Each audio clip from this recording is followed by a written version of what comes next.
This lesson we're going to talk about graphing rational functions. What is a rational function? A rational function is a function that is a fraction.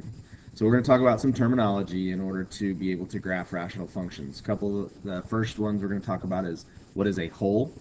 A whole is when the numerator and the denominator have a common factor, and obviously I can't spell numerator. So when the numerator and the denominator have a common factor. We'll look at what that looks like whenever we get into the examples.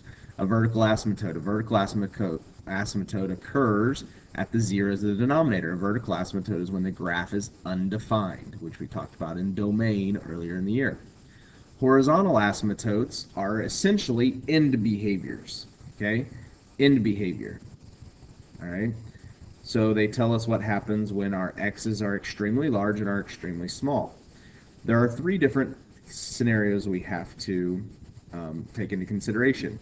If the degree of the numerator is less than the degree of the denominator, then y equals 0 is the asymptote, horizontal line. If the degree of the numerator is equal to the degree of the denominator, then y equals a divided by b, where a and b, a is the leading coefficient of the numerator, and b is the leading coefficient of the denominator. Notice here it says dividing the leading coefficients is the asymptote.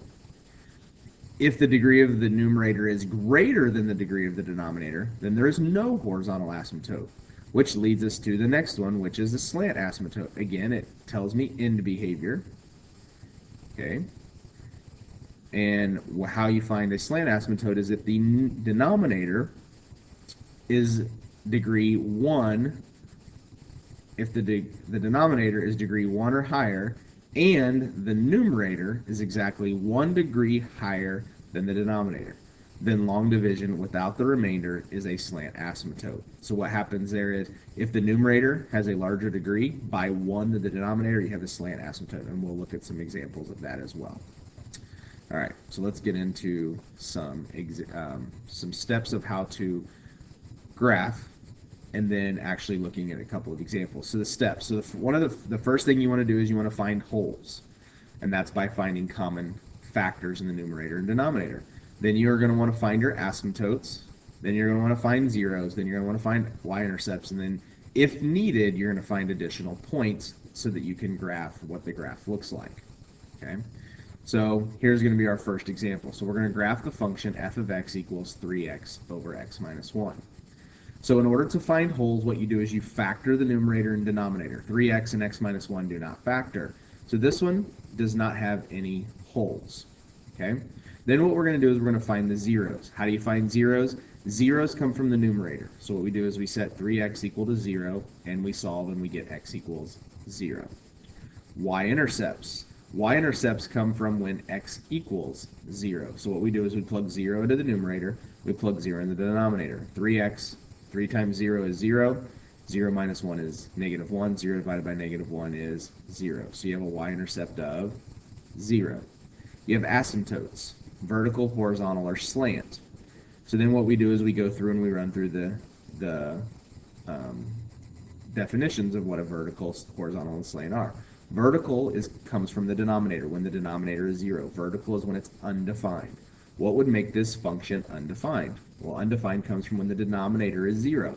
So what would make this denominator 0? So you would have a vertical asymptote at x equals 1. You plug 1 in, you get 1 minus 1, which is 0, and you can't have 0 in the denominator. Horizontal asymptotes and slant asymptotes come from the degree. So what we do is we look at the degrees. The degree of the numerator is 1. The degree of the denominator is 1. So what we do is we look at the characteristics. Horizontal asymptotes come from when the denominator is larger or when the denominator and numerator are the same. In this case, the horizontal asymptote is y equals 3. It's got to be y equals 3 because it's a horizontal line. Now, how did I get 3? This is the case where the degrees are the same, and we look at the ratio of the leading coefficients. 3 divided by the leading coefficient of 1. 3 divided by 1 is 3. Slant asymptote, there is none. The reason why is because in order to have a slant, the degree of the denominator has to be 1 smaller than the degree of the numerator. This is 1, they're the same. There is no slant asymptote. Okay? Other points we're going to use whenever we graph, if we need them. Not always will you need them.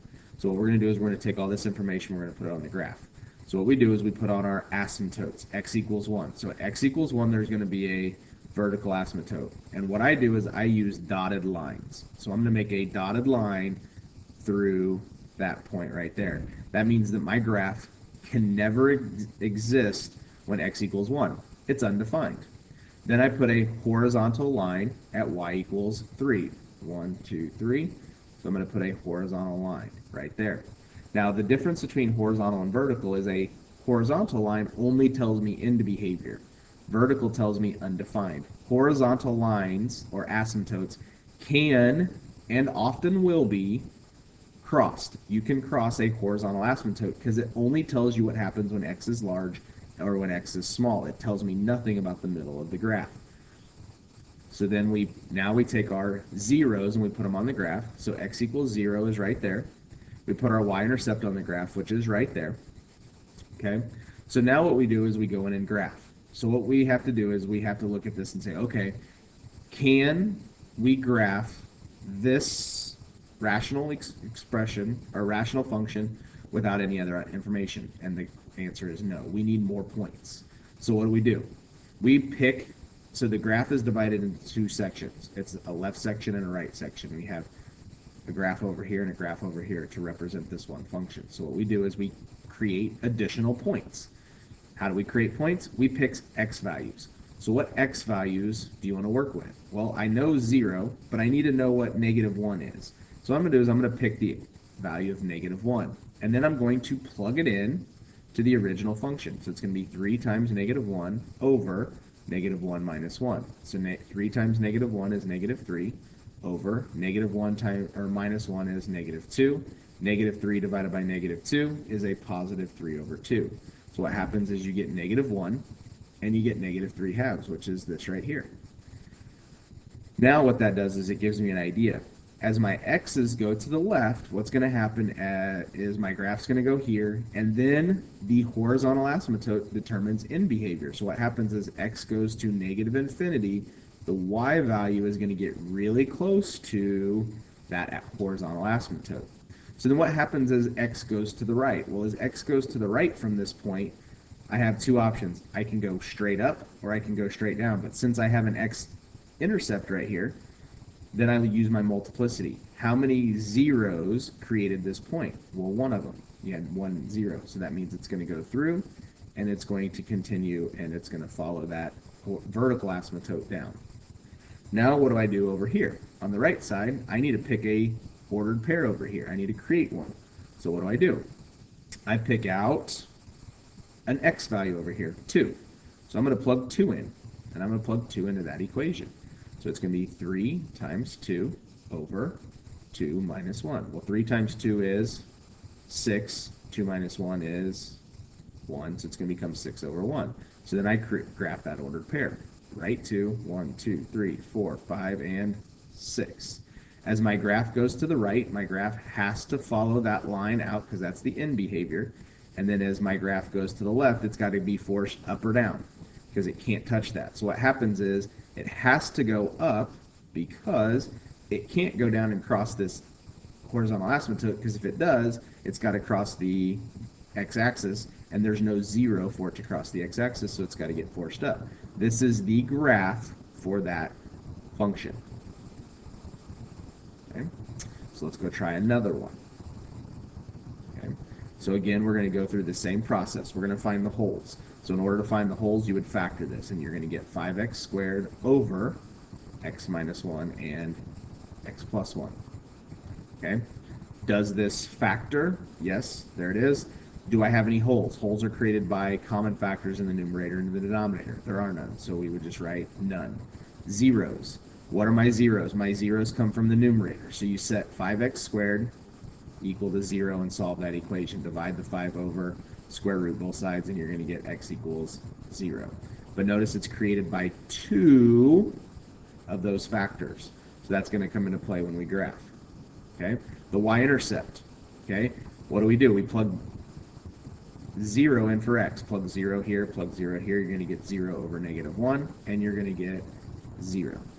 You have an asymptote. We have vertical, we have horizontal, we have slant asymptotes.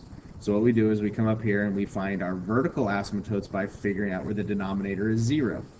We have a denominator is going to be 0 at x equals 1 and negative 1. Then we have to determine if it's going to be horizontal or slant. We look at the degrees. What's the degree of the numerator? The degree of this numerator is 2. The degree of this numerator is, or the denominator is 2. So the degrees are the same, so we look at the ratio of the leading coefficients, which is going to be 5 over 1, which is just 5. So we have a horizontal asymptote of y equals 5, and there is no slant asymptote. So now what we do is we come over and we put all this information on the graph. We have our zeros. So we have a 0 right there. We have a y-intercept at that same location. We have a vertical asymptote at 1. So what I do is I put a dotted line at 1, and I put a dotted line at negative 1. Okay? I have a horizontal asymptote at 5. 1, 2, 3, 4, 5. So I put a dotted line there. Okay? So do I have enough information to graph this? So I need a graph on the left side, I need a graph in the middle, and I need a graph on the right side. So do I have enough information to graph this the way that it's set up? No, I only have one point on this graph. So I have to create additional points or other points. So that's what we did on the last one. How do I do that? I pick an x value on the left side of that vertical asymptote, which in this case could be negative 2. So I'm going to take negative 2 and plug it in. So I'm going to get an xy table of negative 2. So I'm going to get 5 times negative 2 squared over negative 2 squared minus 1. That's going to be 4. 4 times 5 is 20 over 4 minus 1, which is 3. So 20 divided by 3 is approximately, or really close to 7. So we're going to call it 6.9. We just need approximations. So when x equals negative 2, the y value is 6, almost 7. So right in there. That right there gives me enough information. As the graph goes to the left, it's got to follow that asymptote out. As the graph goes to the right, it's going to follow that asymptote up. Okay? So then what we're going to do is we're going to find one in the middle. Okay? Now the problem is we have to deal with decimals because or fractions because we don't know this. So what we're going to do is we're going to plug in 0.5, not 1.5, but 0.5, 1/2. Okay? Or 1/2. Okay? So now we're going to type that in there. So we're going to plug in 1/2. So we're going to have 5 times 1/2 squared over 1/2 squared minus 1. Okay? So 1/2 squared is 1/4. 5 times 1/4 is 5/4. And you will have a calculator on the test to do this. Some calculations. So 5 divided by 4 is this. Okay? And then we do 1/2 squared is 1/4 minus 1, which would be negative 3/4. Okay? Now we multiply by the reciprocal or do our brackets, and this becomes negative 20 over 12. Negative 20 over 12 is going to be negative, reduce that, you can take a 4 out of both, it would be negative 5 over 3, which is 3, not 2, which is negative 1 and 2/3. So then what we do is we come up here and graph negative 1 and 2/3. Well, 1/2, negative 1 and 2/3 would be somewhere in there. So we know that the graph is going to look like this. Now, it bounced, right? Because this 0 is created by 2 factors, which means that it's going to come down and then it's going to look something like that. We're almost there. Now we got to graph the right side. Pick a number that's larger than 1, 2. So now I'm going to plug